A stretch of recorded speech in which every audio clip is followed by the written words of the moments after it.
Hey everybody, welcome to the Playing with Portals YouTube channel. It is me, Amarachi, here with you to discuss all things spiritual, intellectual, and things of that nature. I speak from past experiences, things I've gone through, things I've seen, things I've had other people in my own life and proximity also go through and deal with, and I use my experience and I share that with you. So today I want to talk about spiritual holes. What exactly is spiritual hole is? What do I mean by that? And then what work we can do to start patching it up. In my previous video where I talked about family themes within a family, I talked about how you start with yourself and then you kind of branch out. So kind of in that same vein, we're going to start with self and we're going to talk about spiritual holes. So what I want for people to do is think of yourself, think of your spirit or your soul as a house. Okay, think of it as a house. And we know when we look at houses from a physical perspective, houses have certain characteristics and things you need to do to maintain that house. So for example, if I have a 3-bedroom house, I'm going to need to, with carpet, I'm going to need to vacuum it. I'm going to need to mop my kitchen. I'm going to need to, scrub my bathtub. I'm going to clean the windows, the mirrors. There's a maintenance plan that comes with ownership, right? There's a maintenance plan that comes with ownership. I don't merely just own a house, I maintain a house. And in a similar way with us, with our souls, with our spirits, we don't just have souls, we don't just have spirits, we have to maintain them. When we don't maintain them, that's where a lot of things go awry.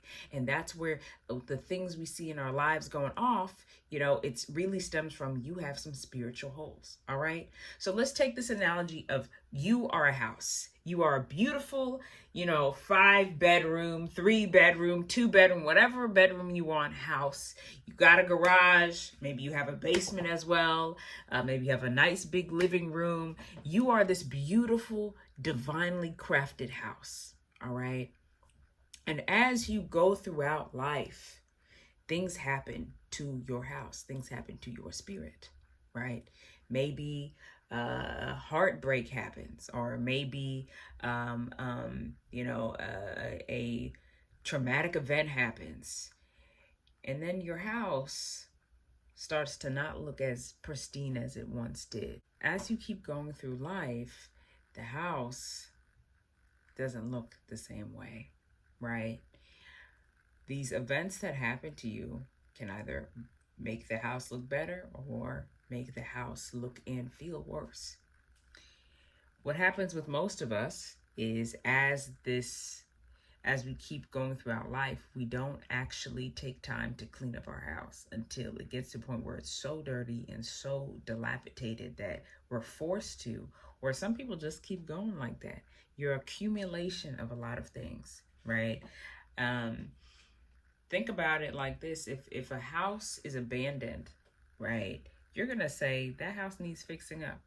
If you see a broken window in that house, you're going to say that broken window needs to be fixed. Because what happens when you don't fix an abandoned building or abandoned house? What happens when that broken window stays like that? All kinds of stuff starts coming in, all kinds of dirt, all kinds of debris, things along those lines. And so I've probably used this house analogy before, but it's still very powerful. And that's kind of how it is when we think and look about ourselves, is that we are houses that need to be maintained. There's a maintenance plan that comes with this spirit. There's a maintenance plan that comes with my soul. So I got to do it, participate in it, in order for me to live abundantly. See what I'm saying? So when we have these holes, whether it's the broken window, whether it's the door is missing, or maybe the bed frame is broken, or maybe the carpets are overrun with, some sort of pest or some sort of infestation, when that is the state of our spiritual house, we have these holes. We are now creating an environment that allows for negative forces to come in and take root in our house. So a lot of times when people say there are habits they can't break, or mentalities they keep returning to, or even people they keep returning to, and it just feels like a cycle, or even if there's something, you know, within you that you're not proud of, that you don't like, but you're kind of like, no matter how hard I try, it doesn't go away, right?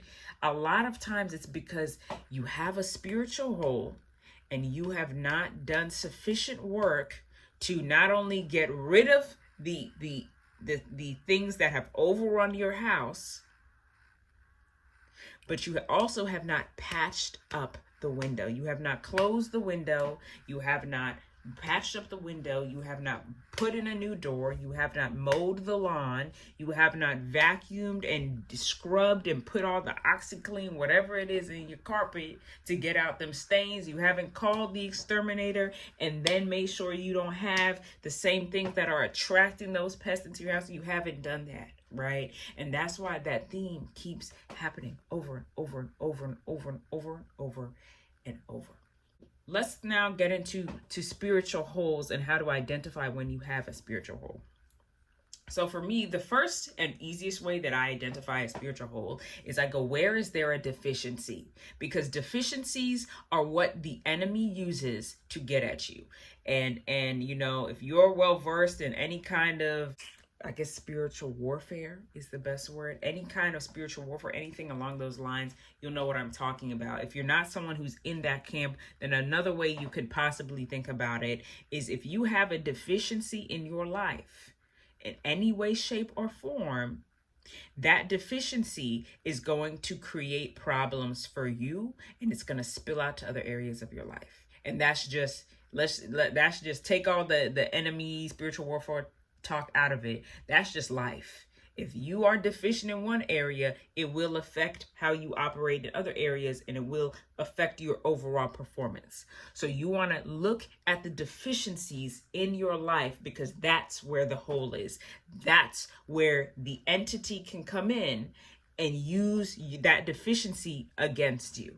If you don't heal, if you don't sweep up your house and patch up them holes. All right. So the first thing is look for deficiencies. That is really what a spirit is a deficiency, right? That's number one. So when I look at deficiencies, that could be multiple things. First thing is we have a love crisis in this world. People are deficient of love, whether it's from parents, whether it's from spouses, whether it's from siblings, whether it's from relatives, whether it's from friends, whether it's from partners, whether it's from coworkers, whether it's from themselves. Love is lacking so much. That is a major hole for a lot of people. Lack of love, right? If you don't know how to love yourself and others properly, if you don't know how to forgive yourself and others properly, you have created a deficiency. You have created a hole, because that is a weakness, right? That is a weakness. You are resentful. That is a weakness. You do not show gratitude. That is a weakness. You are always looking for the next thing. You are unable to be present and be grateful for what you have now. That is a weakness.